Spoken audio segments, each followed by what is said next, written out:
Hey, welcome back to the channel. Today we're going to go ahead and reassemble our Dana 300. I've already started a little bit. I tried to film it, but I had technical difficulties, and hopefully I'll be able to backtrack a little bit enough to give you enough information that you should be able to do this yourself. So, a couple little things that I had to deal with off camera. One of them was that the kit that I got from Quadratech did not have all the right parts in there. So, they sent me a bearing of a 25880, which in actuality I needed a 25877. So, luckily the O'Reilly's down the street had one in stock. I went down there and grabbed it, so we are good to go.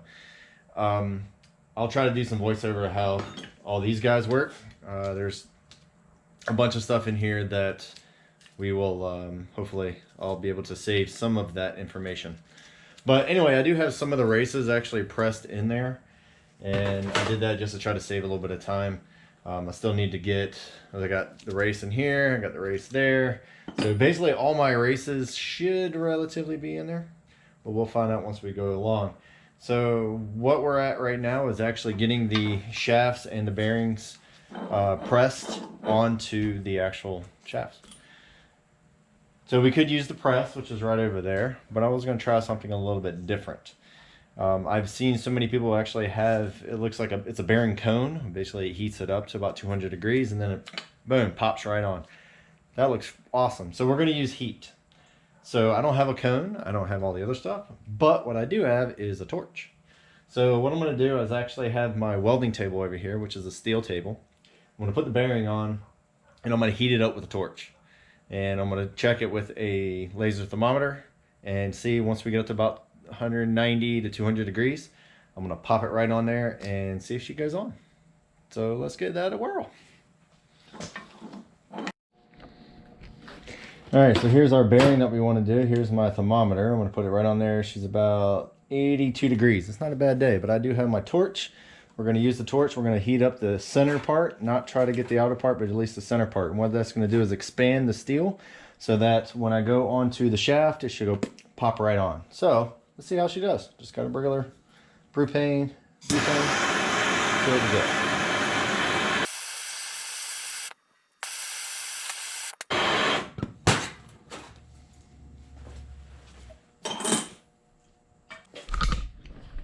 Holy crap, that just worked awesome. That was only up there for about 20 seconds or so, and she is now on there. We're just gonna let that cool before we actually put the rest of it up there.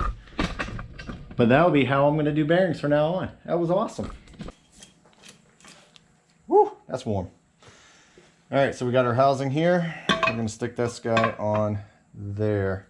Now I'm just gonna test fit it real quick, just to make sure before I put some silicone. All right, so we have our bearing on there, and basically all I really did, if you look inside here, there you go. I just put the other bearing right there on the top, and I just used that as a spacer, and then that actually lifted it up enough to where I can actually work on it. So that's the only thing. This is the part where everything had to be pressed in within the case. So let's put this guy on. Now this seal right here should have been in the kit. Let's find out. All right, these are the only gaskets it came with, and it's not there. So what do we use? RTV.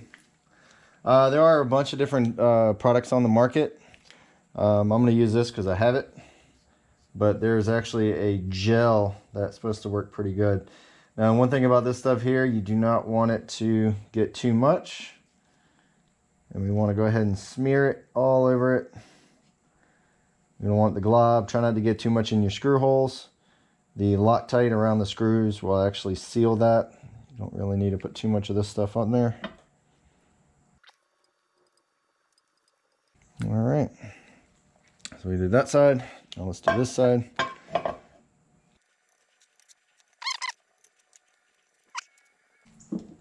right, we're gonna let that get tacky, and then we're gonna put it on.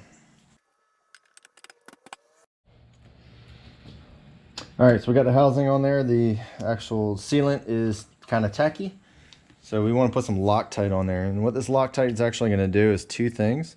One, it's going to seal the threads so none of the fluid will actually come out. And of course, hey, this thing's brand new. There we go. Let's get some in there. There we go. All right, so we're gonna put some Loctite on there. Gonna go around and hit every bolt.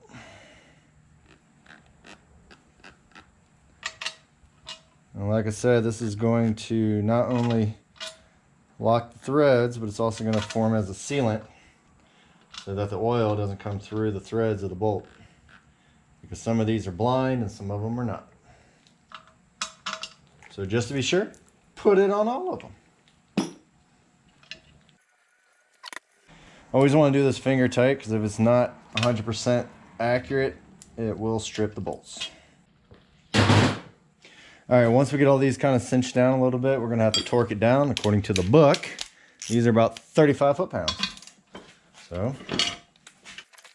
great, now I got sealant on my shirt.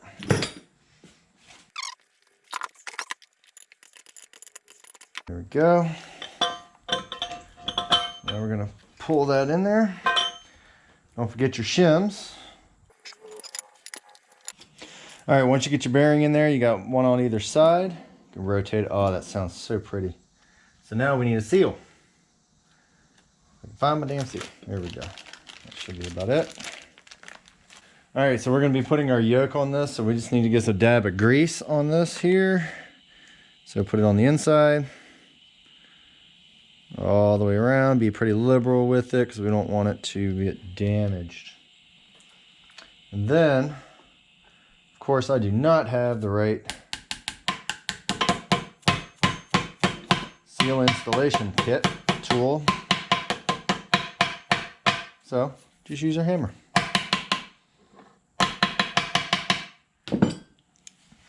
All right, so we do have two yokes here. One is the front, one is the back. So if you look at them, they're pretty almost identical. Both made by Spicer, but if you look at the rear, they have straps that go around, where the front are, they're also straps, but they are threaded. So, okay, don't forget your washer. All right, slide that on there. Don't forget your washer. Got your nut. So we're going to torque this down to 150 foot-pounds. So we're going to have our big giant pipe wrench. That's going to go fit around the yoke to keep that from turning. All right, so we ran into a small issue. I'm not quite up to 150 foot-pounds, and this is actually getting a little too hard for the preload. So that means I'm missing a shim somewhere in there. So let's take this back off and look for that shim and figure out which one I missed.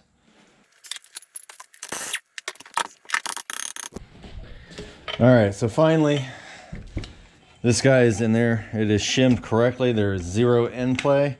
It's about, somebody's borrowed my inch-pound torque wrench, but yeah, that should be good to go. No end play. We're good. It has been sealed. It's been torqued down to 35 foot-pounds. The actual yoke bolt is about 150 foot-pounds. That was fun. Had to use a pipe wrench and the bench and all that good stuff to be able to hold that down. So now we got to do the other side. So let's grab our shift fork. We're going to stick that guy on there. Make sure it's nice and smooth. There we go. There we go. Oh, look at that. Oh, I love new parts. So we do have the other side to put in. So we have this side here. Again, no end play. And actually, I'm going to take this apart. Hold on.